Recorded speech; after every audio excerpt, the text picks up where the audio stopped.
What's up, Hippo lovers? WTF happened in October 2025, and as you can see, the list is long, so we better get through it.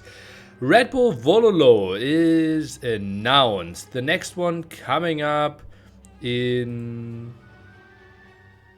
April.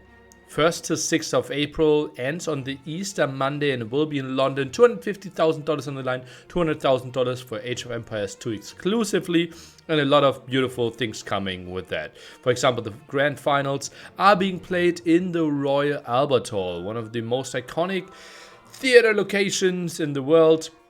Should have space for more than 3,000 Age of Empires fans.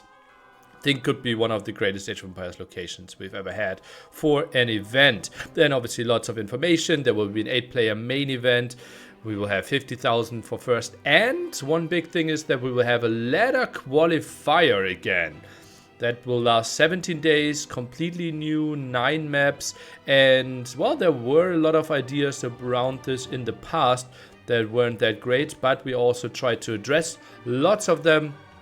So we won't have any invites. We will have like a staggered system. If you place further down the list, you will be invited there as well. As you can see, for example, here you will make it into the round of, what is that? Like, this is the round of 8 people, this is the round of 12 people, and the rest will be ATP. Top 4 are qualifying, and they're getting some incentive there as well. So hopefully that will, give a lot of incentive for people to go and play. Then there's a last chance qualifier for the last 4 spots.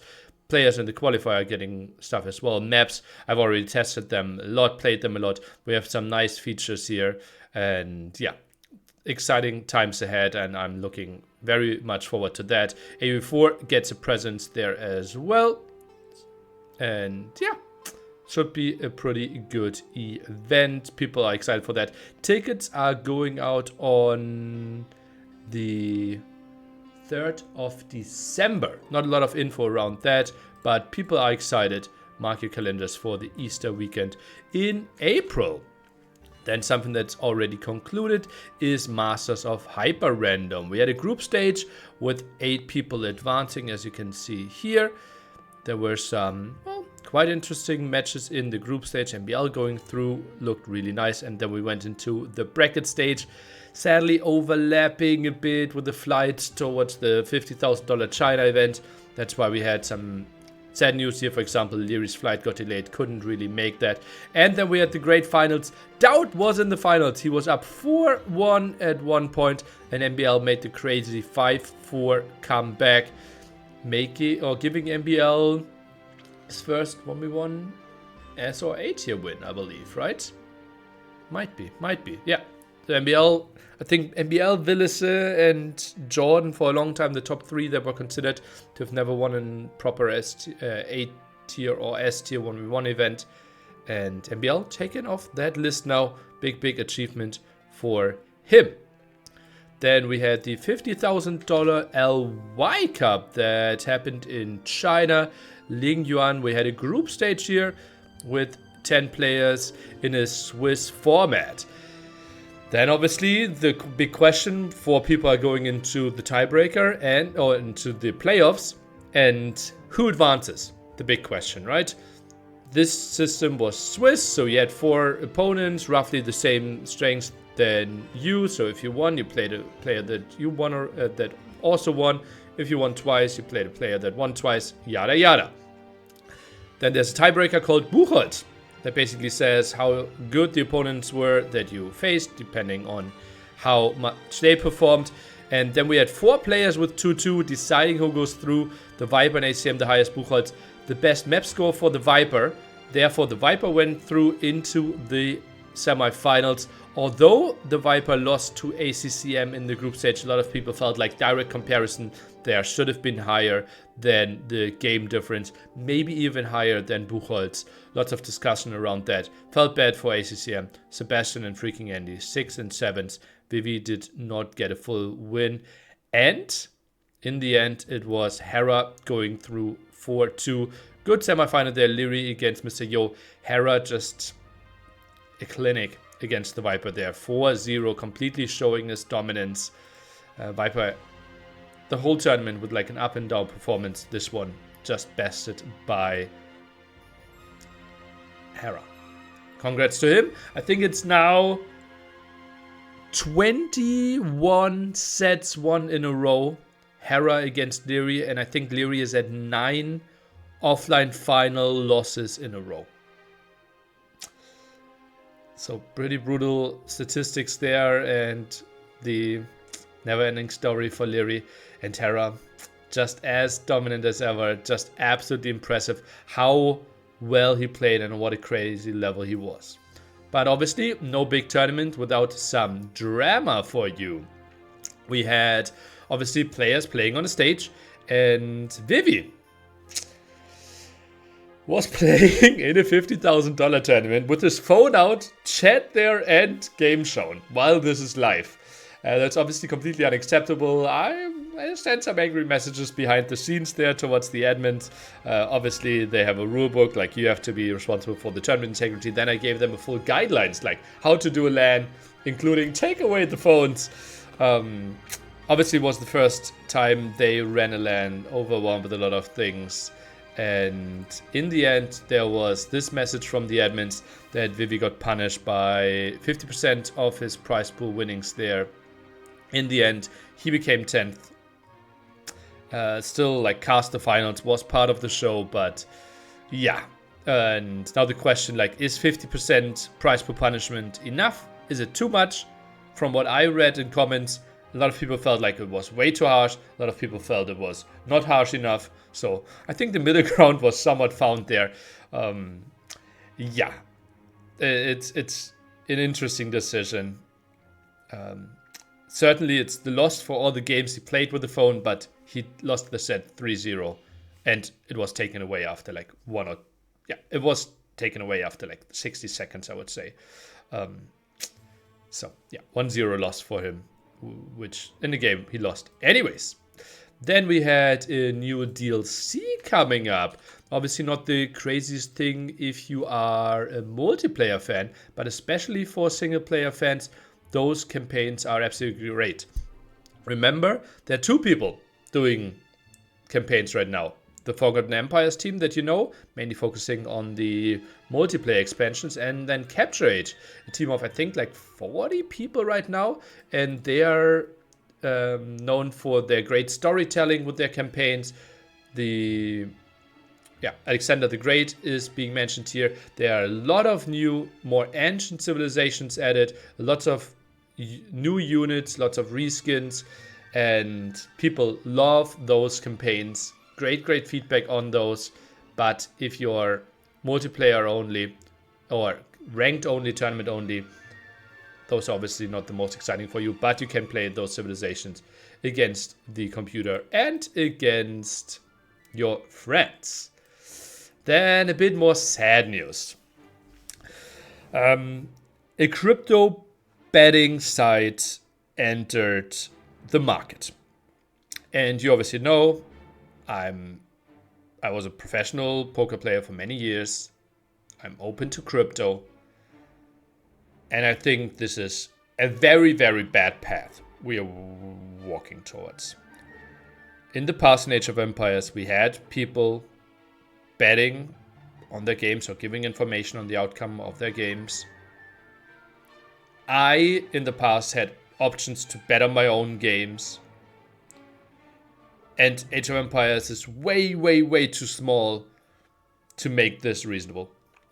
I know there are betting scandals in StarCraft 2, betting scandals in StarCraft, in Counter-Strike and StarCraft.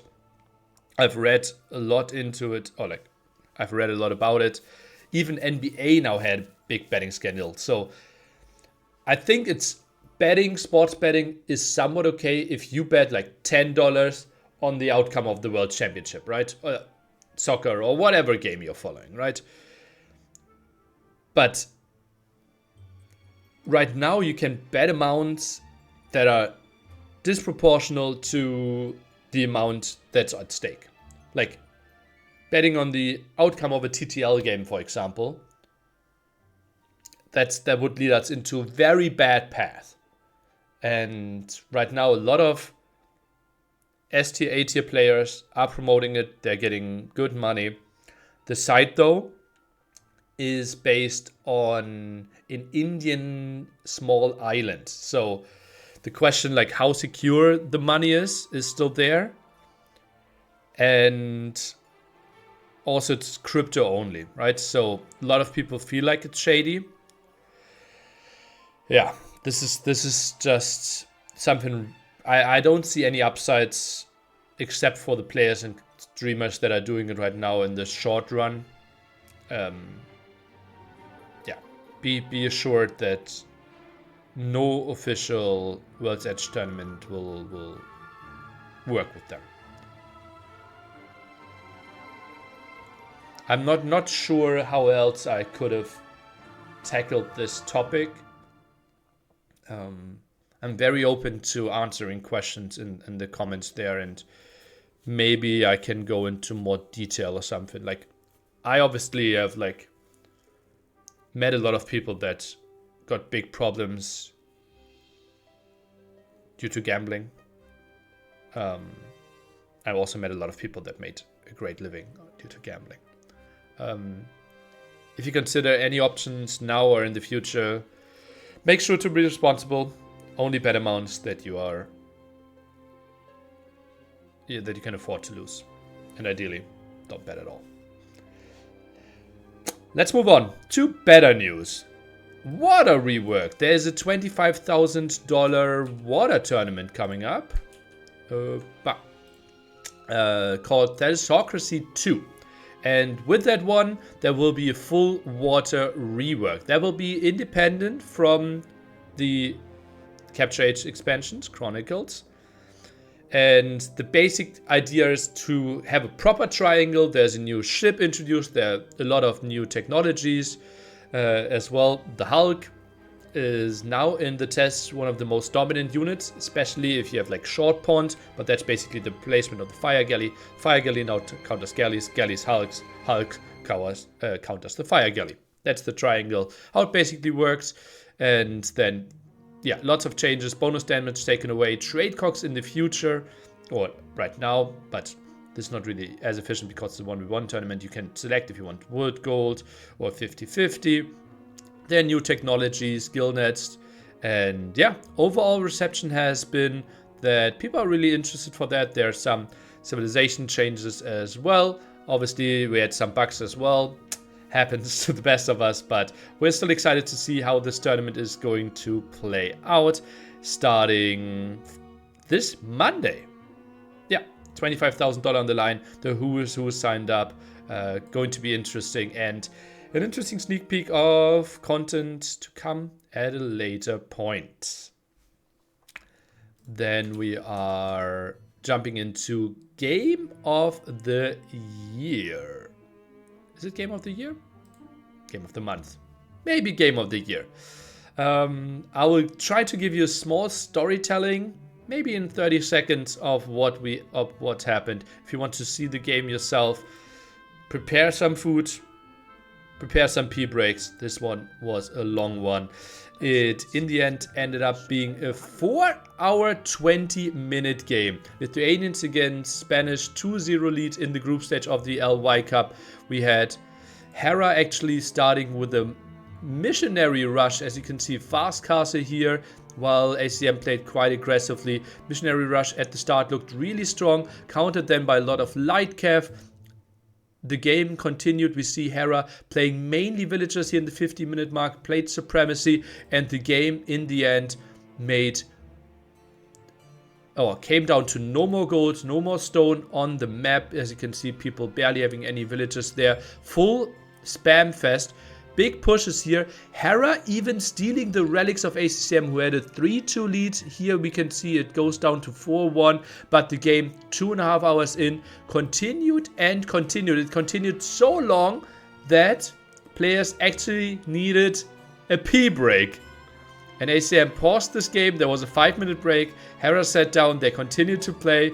It took ages and ages. And in the end, it all came down to wood game. As you can see, Bombard Tower rushing after all the resources being bought, the wood lines here, and it kept on and kept on. As you can see, KD 7k to 5k there. Still, both players kept the pop limit up, and for our 20-minute game, a CA switch in the end, afforded by the 4 relics for Hera, might have won him the game. Just an incredible nail biter. 7k to 5k, and Tara so happy there in the after interview. What a crazy, crazy game. Which leads us to screenshot of the month. During that game, there was a Twitch comment, and I couldn't stop laughing. Magugu in the chat said, ACCM, bro. It's time to leave the game. You're missing the entire childhood of your children. Yeah, ACM did not read that. Continued playing for another solid hour. And hopefully after the tournament he returned home and could spend some more time with his kids. Which leads us to clip of the month, and that one will be by provided the one and only, the one that did clip of the month and screenshot of the month last time around. The one and only Doubt, showing off his incredible micro skills and quick walling skills. And going for the board and running into a wolf. He wants a fox, he's going to get a wolf. Doubt quick wall. Can he trap it? Huge. Doubt, you play Black Forest 12 hours a day, man. Doubt. Doubt, you play Black Forest 12 hours a day now. Like, come on. Doubt. Doubt. What is...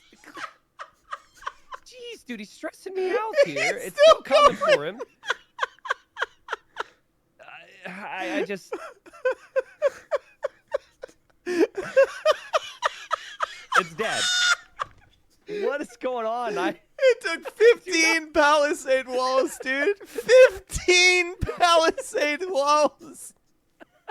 How does that happen? Some say it could be done with 4.